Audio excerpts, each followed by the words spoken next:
you hit record? You almost forgot. I almost forgot. You almost forgot. Why are you looking at me like Well, that? we have an audience now, so it feels a little different, yeah. You guys can't see them, but Sam and Kaylee are watching. You guys might as well jump in the shot and just wave to the camera. And say hello. Kaylee wants nothing to do with the podcast ever. I thought I was lined up to join the podcast. Yeah, but every time I ask you if you want to sit on the thing, you're like, no. Too many cooks in the kitchen. Too many cooks in the kitchen. How many times have you asked her, like, once, and she said no? Well, the Did you last ask time her I asked her, after it the was podcast? such a harsh no that I was like, ugh. I just felt like I... What's up, Mason? Hello. How you Excited to doing? be here. I'm good. I'm good. Okay, I forgot to do this. I've been forgetting to do this. Can you define CrossFit for us? CrossFit. 1 minute, yeah. Oh, this What? is the What's your CrossFit pitch? You have Every 1 minute. guest. CrossFit is community-based fitness. So you join a group of people who are committed to your health and happiness every day, and you follow a fitness methodology that is based on the functional, natural movements of your body to become stronger and have greater aerobic capacity. And there's a whole nutritional component as well, which is key to success in the gym. But it starts with the community for me. Sweet. Love that. Great. That was really good. Did you think about that? I did. Good. That's great. That's kind of when you get the best, like, you get the best answers. Like, when you just kind of When it's all spontaneous, there's Yeah. no planning. Yeah, exactly. Mason, do you know how Resurrect likes to run the podcast? It's exactly like that. No planning. Yeah. No, Nothing. Go for it. Right. Jump in. Alessia sent me some notes for this podcast. and then he said he glanced at it. Like, he usually glances over the emails, Right. doesn't really read them. Yeah. She normally has a plan. And then I'm you just just let's like just go whack with the him flow. in the middle or something. It's been pretty smooth. You got to admit. But it's been great. I would slightly disagree. I think there could be, if we're being honest, I think there could be a little more continuity. We get off into some rabbit holes, and when I notice that is when I go and write up the notes for the podcast before they go onto Anchor or onto Spotify. It's like talk about age group qualifiers, but then we talk about it for 30 seconds, and then we're talking about nasal breathing, and then we talk about nasal breathing for 4 minutes, and I'm like, okay, I guess I won't tell people that. So that's part of the plan. we started a small group of people who have started to tape their mouths shut at night here at NCR. Oh, Yeah. because of you. Well, not because of me, because of Sam. Like, Sam's been doing it long before I've done it. And they've actually got the book and they're reading it. Speaking of which, last night was the longest I've made it with my motion. Normally I wake up at 2 a.m. and I rip it off, but last night I made it to 5 a.m. Good for you. Yeah. And I want to add something else to that. I actually had a late dinner because I had a friend in town, so we went out for dinner last night, and I had a margarita. So I consumed alcohol past 7:30 p.m., which typically spikes my resting heart rate, but I did like 7 hours of sleep through nasal breathing, and my resting heart rate maintained the same. So Wow. Okay, good observation. yeah. Are you keeping it? No, seriously, are you keeping like a journal of notes the or like data. things that happen? Yeah. I don't know. I don't keep a journal, but I'm pretty on it. Okay, you're Yeah. keeping some kind of tabs. Yes. Okay. Am I going off on a tangent? You could be going off on a tangent, but I mean that's Honestly, the I beauty feel of like spontaneity. some of the people are invested in this nasal breathing stuff. Right. So like what we could do is have a whole episode on nasal breathing. I don't think it deserves its own episode. Have you ever tried it? I don't know if I tune in for that, but it's important to learn, like, how to breathe. I respect the honesty, Mason. Yeah, I have a lot to learn, I think.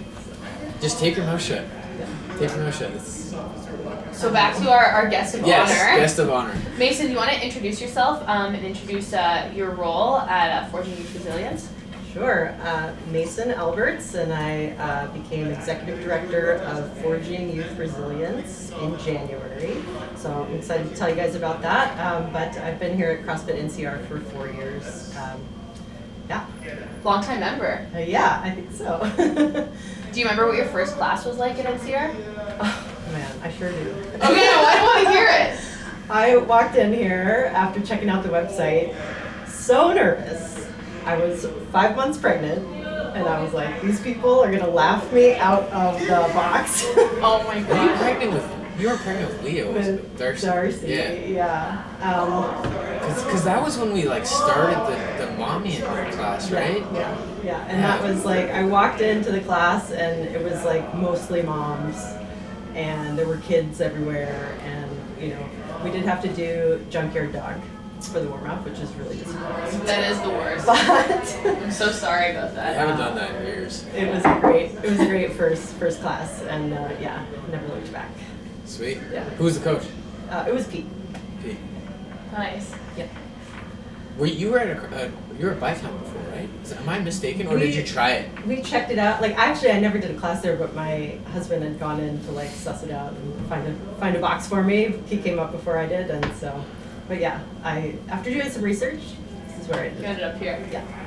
I remember those early 9:30. Was it? I think it was 9 a.m. back then. Yeah, that's right. I think it was 9 a.m. That's right. Yeah. Yep. Those were the days. Yeah. Mason, you want to tell us a little bit about Forging Youth Resilience, what the group does? Yeah. So we are a national network of youth programs. We are offering community-based fitness, mentorship. We also run a summer camp, a summer leadership camp. We currently have 18 programs around the country. We've got 10 new ones in the pipeline.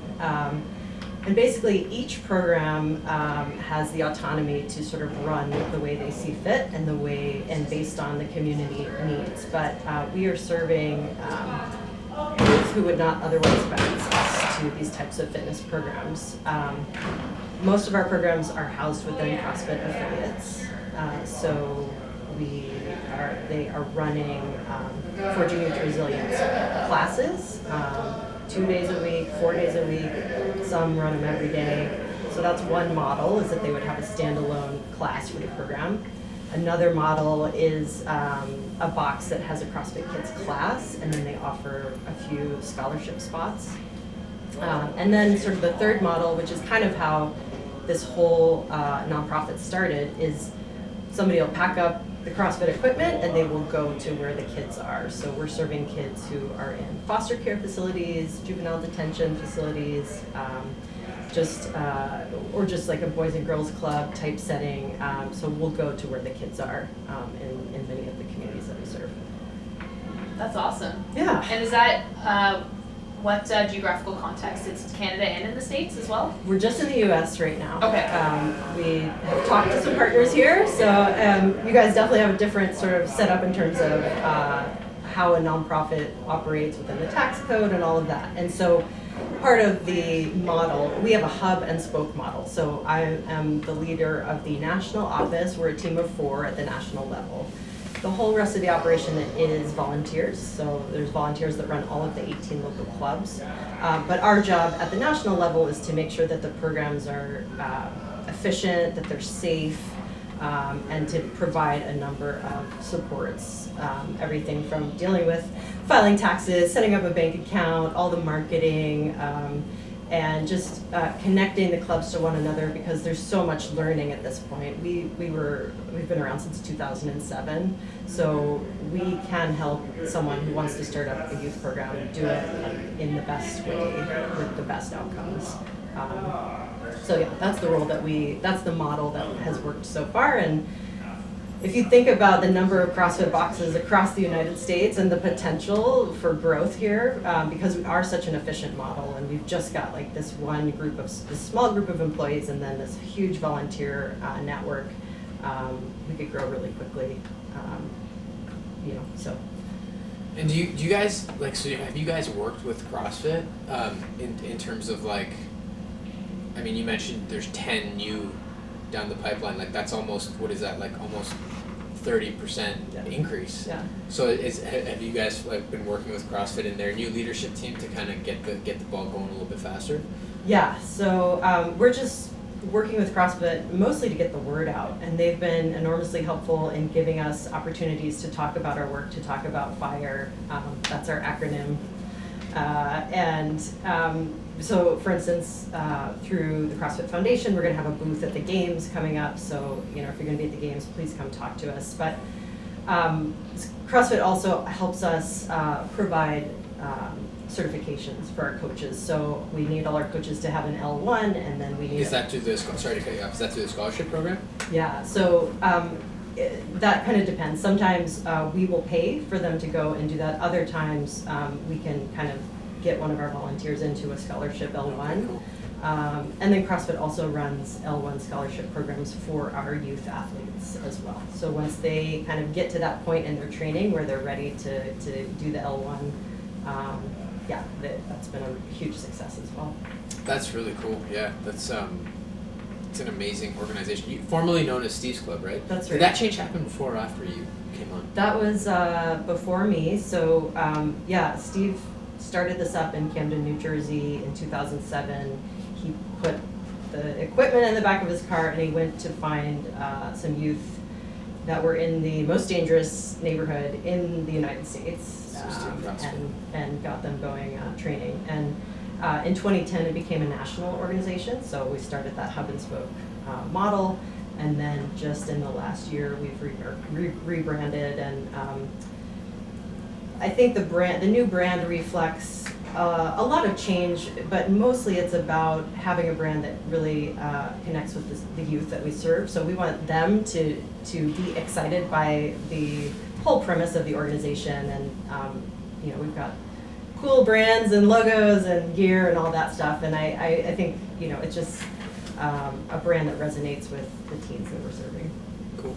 Better. Yeah. Mason, you said something about mentorship. So how does the mentorship aspect come in for, like, obviously they do the workouts and like it's functional fitness and similar CrossFit movements. What kind of mentorship, how does that happen there, the program?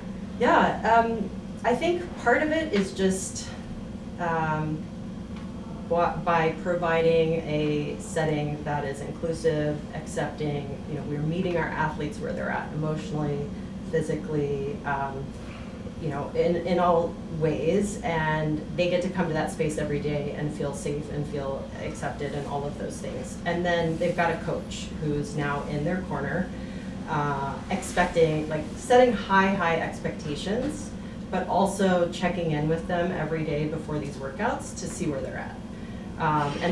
So we recently got a bunch of our volunteers together for our first local club summit. And one of the focuses of that summit was a training on being a trauma-informed coach and understanding how to work with youth who have experienced trauma, which is highly prevalent in basically youth who are living in poverty. So we want our coaches to be able to check in, understand where someone, a child is at that day or a teen is at that day, and then figure out with them so what's the right stimulus for this workout today? Are you ready to push yourself today? Are you in a good spot?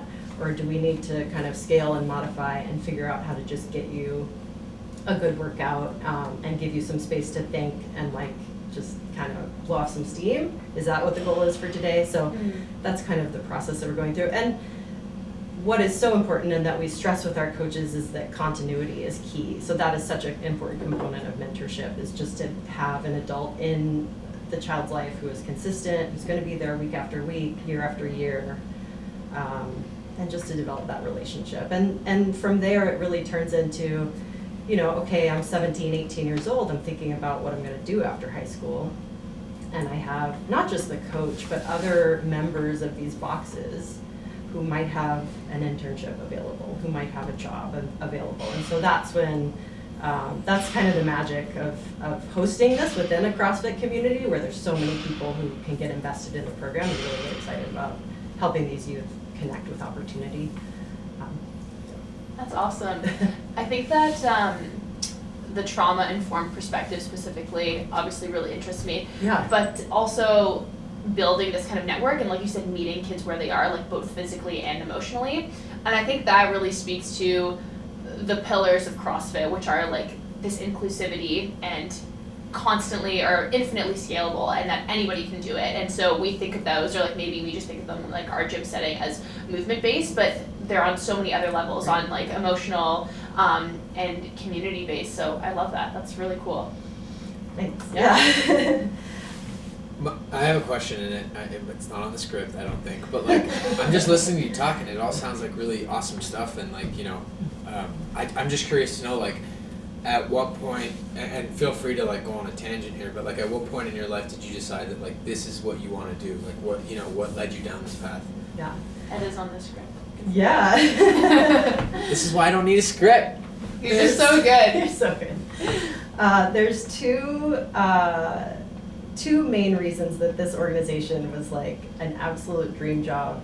Yes, I am going to do this, like, no question.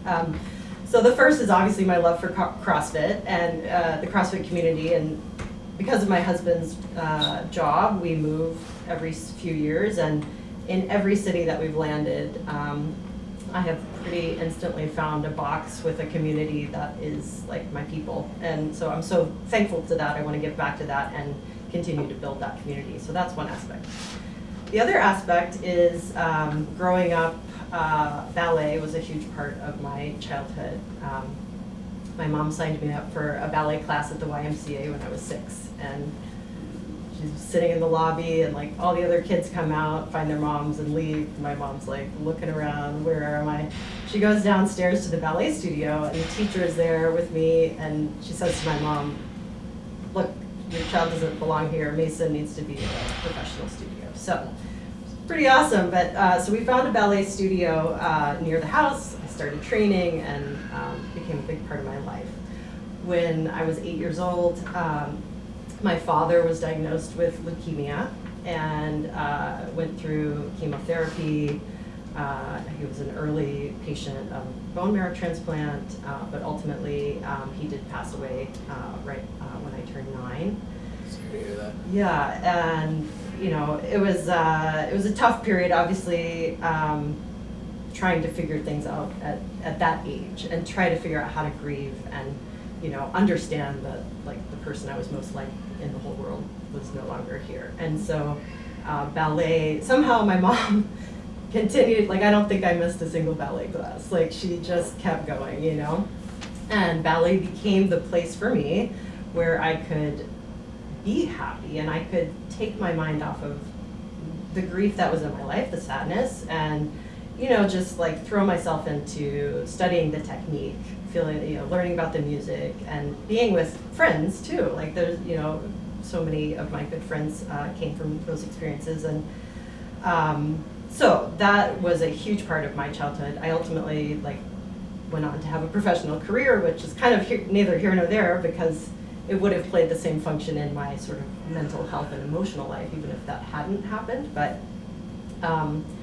I was able to have those experiences because we were able to afford them. So that's a key thing that I am appreciative of. And I would never want a child who is going through trauma or a loss or some other really difficult circumstance to not have some kind of outlet like that where they can still find happiness and a passion and also pursue health at the same time. So that's why this organization means so much to me. That's such a nice story. Yeah, beautiful answer, Mason. Is ballet expensive? It is. So you start training on point around 11 usually. Yeah, and the shoes those are shoes really are like expensive. $60. I think they're a bit more now, but yeah. $60. That doesn't sound too No, bad. I thought Well, they were like it's not as much hundreds. as- Yeah, when Mason was doing ballet, they were 60. But you can go through a Noble's pair a gonna week. listen to this and get That's the ballet shoes on. problem. I love that, Mason. I think that like talking about the kind of communities that FIRE serves is like a good segue to talk about the ways that CrossFit's addressing that with the DEI Council and creating greater access. And that's, I think, one of the biggest barriers, at least what I hear in kind of common discourse about CrossFit, is that it's so expensive. And the monthly memberships are so much greater than what you would pay at kind of an average gym. That obviously doesn't provide the kind of coaches and community and all the other access and resources that we do. But did you want to talk about your role in the DEI Council? Sure. So the DEI Council was formed about 1.5 years ago now. And it's a group of 10 individuals who are affiliate owners, nonprofit leaders, you know, athletes. We've got Chandler Smith on there.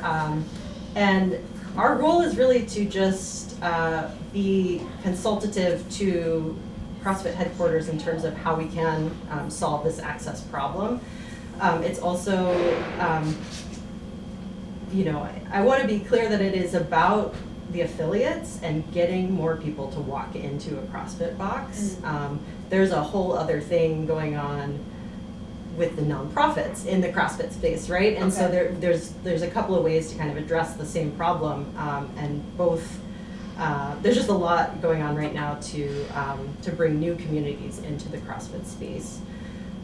So we're doing things like amplifying pride activities across the network, or figuring out how best to include adaptive athletes in something like the CrossFit Open, and just making sure that we see representation from individuals from all different communities in all of CrossFit media, and sort of the coverage of the sport and what's happening in the boxes. So, it's kind of like we meet with the CrossFit leadership every month, but then there's all these other initiatives that each of the 10 council members are taking on in their own space, in their own boxes. And I'm involved with Fire. We've got Wiley, who's got You Lift You going on, and there's just it's just a really fascinating group of people who are trying to create a more inclusive space. That's cool, yeah. It's like, when I think about that, I just feel like there's so much work to be done. So like, how do you guys manage that? When I think of, there's just so many, like, inclusivity is such a broad and general statement, right? Like, yes. We mentioned 2 demographics that need to be better represented. Like, how does the DEI council like manage all that? It just seems like a big task. Yeah, there's, it's just chipping away. So there's both kind of a putting out the fires aspect of it, because that comes No up pun too. intended. Yeah, right. But for the most part, we're trying to be proactive about, so for instance, CrossFit has produced the affiliate playbook, and that was a huge new resource for affiliates. And so there were several members of the council who reviewed that and put some information in there to help boxes become more inclusive and think about how to bring new communities into their box. So that's one aspect. And I think, we've played around with the idea of sort of incentivizing boxes to be more inclusive, and maybe is it just a matter of providing new training options? So when you think about adaptive athletes or larger bodied athletes, like if someone from those communities walks into a box and the trainer sort of immediately knows, okay, I know how to address the workout so that you can have a great workout, and it's just like no big deal. It's just like the knowledge is there to make this person have a great experience at CrossFit. That is part of the goal. And so it's, we're working more on the affiliate side of things. I think there's also opportunity within the games, and thinking about do we see really diverse representation at the top of CrossFit, and if not, why not? And so there's a lot of questions that we're asking about that as well.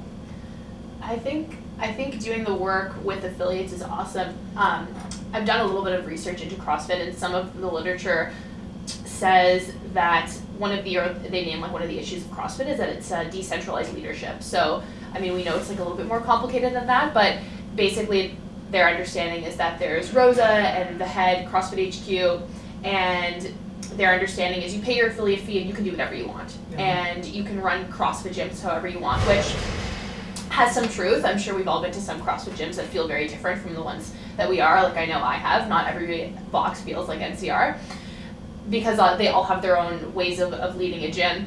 But it sounds like the DEI Council is doing work, and also has members that are doing work to actually make change within each box, right? And to have different groups of communities walk into the box. So I love that, because that really shows how it's not just happening from the top, but it's really happening at the ground level where we want to see change. Yeah. I think we've seen a huge evolution in what CrossFit HQ can offer to the affiliates, and sort of their pursuit of maybe higher, more consistent standards across the network. And I think that's exciting, and that's a perfect way to there's an opportunity there to work on inclusivity as we're bringing boxes together and giving for instance, these affiliate meetups that are happening region by region, things like that. Those are opportunities to discuss these issues and talk about the opportunity that's there. Amazing. Yeah. What would be, so as a member of the DEI Council, like what would be your best case scenario in the next 5 years with CrossFit?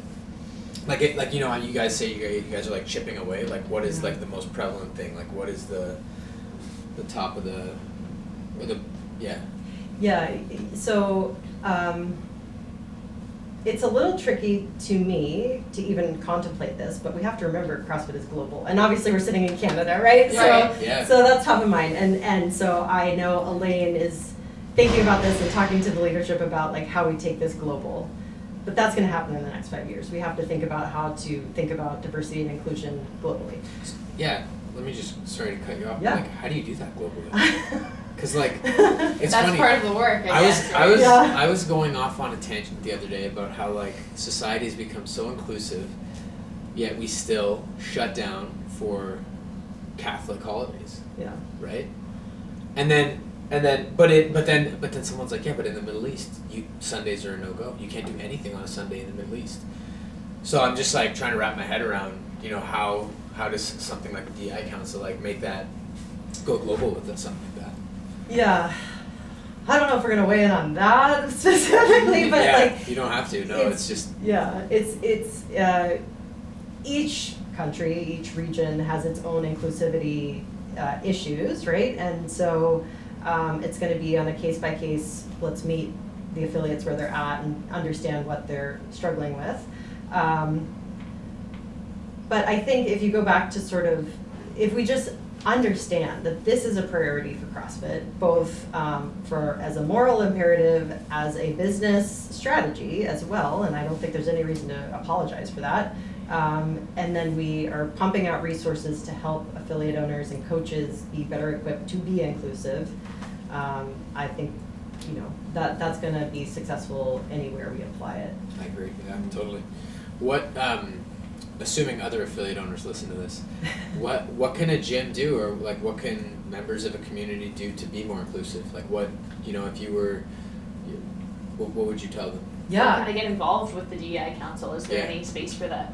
Yeah, I think we are growing, and I think we're taking, I think Elaine especially, who is the DEI executive for CrossFit, is taking a hard look at where our blind spots are, what's not represented on the DEI Council, because that's important. And, I think, and so if you are interested, I don't know if there'll be sort of another round of applications at some point, I don't know about that, but you can email inclusion@crossfit.com and let us know what's on your mind, what kind of inclusion initiative you're interested in seeing CrossFit take on, or if we're missing a community, something like that. We'd love to hear about it, and we do check that box. I think, there's a huge potential for even an organization like FIRE to kind of push the needle a little bit in terms of like, we are introducing youth from communities who probably have never heard of CrossFit before to CrossFit. And so if they go back and talk to their parents about it, if they talk to their peers and the word spreads and CrossFit becomes a more known thing in those communities. So that's one aspect. So I want to just put FIRE out there, of course, as one way to do this. That was a trick question. That had to be your answer. The other option is, of course, just like your marketing and as a box, who are you marketing to, and where are you putting your time in terms of like bringing new people to the box. And if you've always done the same thing and posted ads or whatever it is in the same places, think about some new gay pride t-shirts. Yeah, like absolutely coming in hot. I mean, to walk in the door and see a rainbow flag, like, it's so meaningful. Yeah. That's something that and I've talked to Leslie about this before, but like that's something I've had a hard time wrapping my head around, because to me there's never a question of who walks through that door. It doesn't matter who you are, as long as you're, well, I want to say human, but we bite animals too, so not anymore. But was there a bad dog experience? Yeah, there's been some bad dog experiences. Oh, no. But But to me, so Alessia was like some like on Google Maps, some places will identify as like LGBTQ friendly or whatever, and I was like, do we really have to do that? Like, is it not like? But it's so crazy to me that there are places where like people are still, you know, inclusivity is not a thing, and it's crazy for me to think of that. But yeah, I'm always curious. Like I'm always, you know, I'm constantly thinking of ways that we can make the gym a more inclusive place. You know what I mean? I think if you see someone from a community that's maybe underrepresented in the membership walk in that door, I mean, it's all about, you know, I know you do this for every person that walks in the door, but making them have a great experience and making sure they feel connected to the other members, especially if, you know, they look different or they're, you know, they represent something that's different, and just making sure they know they're welcome and can make some quick connections there. I think that's important, and I know the coaches go out of the way here to do that. Yeah. But even like we've talked about this before with the flag, but even, you know, representation. If you go on a gym's, I mean, even people have written about this with like representation at the games, which is like a whole other issue than the boxes, but that so many athletes that we see popularized are white, you know, and we don't see representation of athletes of color. And so if that's your only understanding of CrossFit, which might not be the understanding of the box, and you might not want to walk into a CrossFit gym when you're like, is there going to be anyone that looks like me here, you know? And so having that representation, you know, in your marketing, on your social media, and having those members in your boxes creates a safe space and says that there are people who look like me that are going to be here. And I think that's a similar approach with the flag, you know, having that here when a queer person walks in is like, okay, people know that I'm going to come in here and that I know that I'll be respected here. Right. Yeah. Part of the reason I'm on the council is because I started out my CrossFit career at CrossFit NYC, and then spent a couple years at CrossFit DC. Those were literally some of the most diverse communities I have ever been a part of. Like, I met people from every cross-section of life you could ever imagine.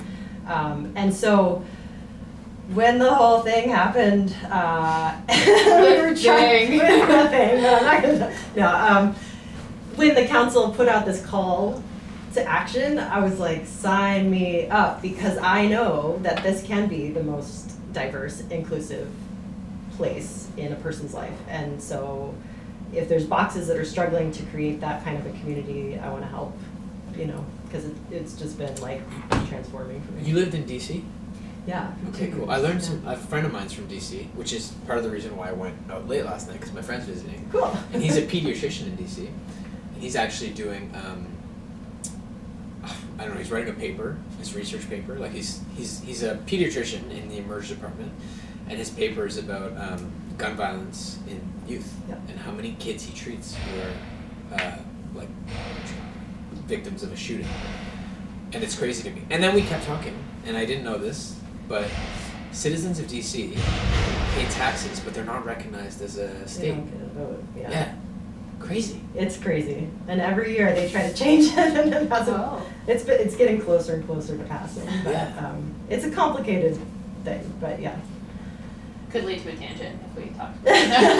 Just kidding. I'm kidding. Well, I mean, CrossFit DC is in a historically Black neighborhood, and it is so authentically part of its neighborhood, its community, and I still kind of think back to that box. How do they do that? How do they make it feel like, you know, because it's in a gentrifying area. There's a lot of new families and people moving in who have more wealth and are white, but they still, it was just such a place of connection for people, whatever. If you're the gentrifier, if your family's been there for 3 generations, like, we're gonna, you know, if you're wearing a Gays for Hillary shirt, if you've got a Trump weightlifting belt, like, everybody's welcome, and we're gonna get along. Do they make Trump weightlifting? I saw one. Oh my god! You're kidding. So yeah, it was an awesome place. And, Wow. Yeah, and it was during a really tense time that I was there, so I really appreciate it. Man, that's why, you know, so something we kind of didn't talk about, which is I'm assuming is how Fire survives is fundraising. Yes. Right, fundraising. So, it's funny, you know, the news, the headlines, any media outlet you look at right now is like, Elon Musk bought Twitter for $23 billion. And I'm just like, motherfucker. Like, if we just took a small fraction of that money and put it in the right places in the world, we can do a lot. We can make a lot of change. Yeah. But that's, fundraising. That's why, things like FIRE are so, that's why they survive, because of fundraising. And that's maybe why a place like CrossFit DC, that's what it's called. Like maybe that's how they do it. I don't know. Who knows? Yeah, we are a highly efficient organization, I would say, like because of our hub and spoke model, and we're using so much, it's volunteer powered, but we definitely do need to raise some money this year. We are hosting our Ignite workout again this year, so this is the second year. That's the one we're doing. That's right, yeah. May 28th? Yeah. That's right. So it's in May for in observance of Mental Health Awareness Month. We thought that was a nice tie-in to our work. And basically boxes and athletes around the country are doing, and in Canada, thank you guys, are doing. Are we the only Canadian gym? I think so, but we do have some Canadian athletes as well. Okay, cool. So, yeah. Very cool. Yeah. They're gonna do this workout. It's a burner. It's really fun, but and I got to do it in Denver at altitude and almost died. You gonna beat your score on May 28th? I think I will. Okay, Actually, good. I'll be able to breathe. And we'd love for the gyms that are participating and anyone who's interested to create a Give Lively page, reach out to their network and ask for some funds to support this program. We've got a $50,000 goal, so. Cool. Amazing. And sorry, if the people of NCR are listening right now, Yeah. what do they got to do to sign up? Yeah, so it's programmed as the WOD for May 28th, and if you'd like, so we're gonna hang some posters here that will give you a QR code. You can just snap the QR code. It'll take you right to the Give Lively page, and you can create that.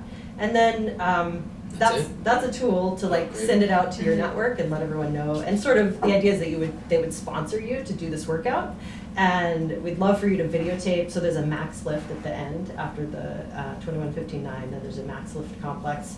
We'd love for you to videotape that and post it, and then we're going to amplify all those videos out to our full network. So Nice. It should be fun. Yeah.